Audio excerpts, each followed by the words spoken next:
My brothers and sisters of the internet. If you've been in the gym community for a while, you have probably seen the videos of Anatoli, the janitor who can always just go up to bodybuilders and casually move their weights out of the way, leaving them more shocked than customs after checking Greg Doucette's suitcase, finding it full of Turk. But Anatoli isn't actually a real person, if that wasn't obvious. Anatoli is just a character played by Ukrainian YouTuber Vladimir Shmondenko. And if you haven't seen his videos, he goes to gyms dressed as a cleaner or janitor and he tries to lift the weights that other people were using, usually bodybuilders who tend to look like they belong in part 3 of JoJo's Bizarre Adventure. And this usually leaves them in shock, because at only 80 kilos body weight, Anatoli is obviously a lot stronger than he appears. And he can usually move away hundreds of kilos with ease. But why is he actually so much stronger than he looks? And how can you get stronger without putting on a lot of muscle? Well, let me explain. Aside from the obvious strength benefits of being a cleaner, I mean, I hear that Olympic weightlifters are cleaning all the time, Anatoli is actually a decently strong powerlifter who has a deadlift max of 300 kilos, a squat max of 210 kilos,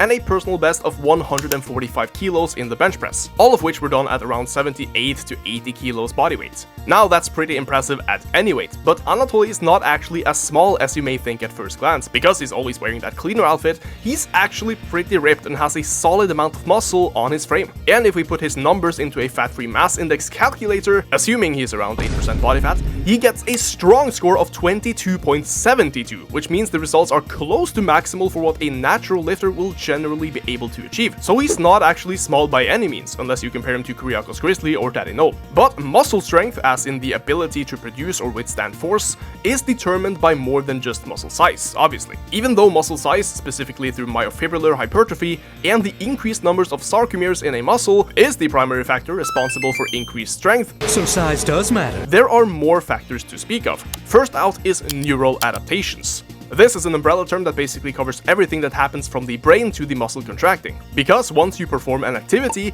your brain will receive feedback from your muscles on how much force to produce and which motor units to recruit. A motor unit, for those who don't know, is simply a nerve cell and its innervated muscle fibers. And when you produce maximal amounts of force, aka you lift very heavy, your body uses as many of these motor units as possible, which is also why you start using different parts of your body to lift something very heavy. For example, if you're trying a new bench press max, you will likely have some technique breakdown, while it is much easier to control a weight that is relatively light. But these motor units require coordination, and how you use them is adaptable. So if you lift a lot of weight on something like the deadlift, your brain and body will adapt your technique and firing rate, which means the brain tells you to use more force more efficiently. And this is a huge part of the reason why you are able to get a lot stronger despite not building any muscle. So basically, Anatoli has been training very heavy and specifically for strength for a long time, and he actually competed in powerlifting a few times. It is likely that his training mostly consists of doing heavy compound exercises far away from muscular failure, which will be the determining factor in how to get stronger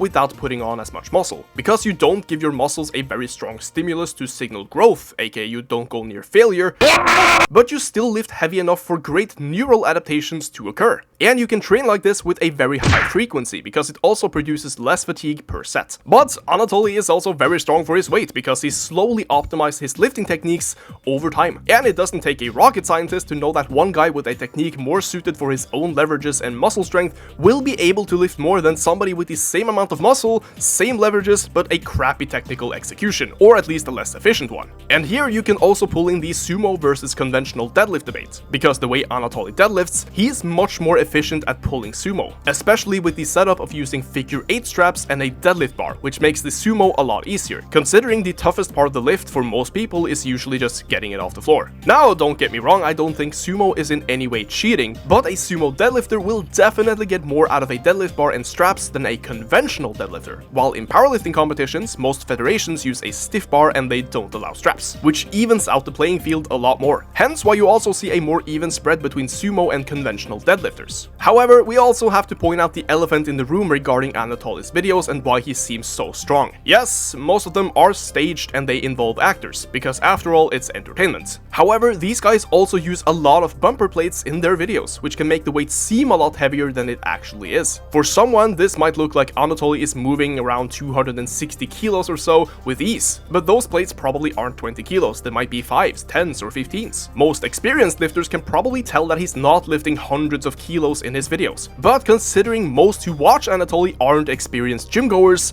it's not as easy to tell. Some people may think that he's at a world champion level, when in reality, Anatoli wouldn't do that well even in his own weight class. If you compare his gym total of 655 kilos to somebody like Russell Orhe, the best powerlifter in the 83 class, he gets outlifted by over 200 kilos in total.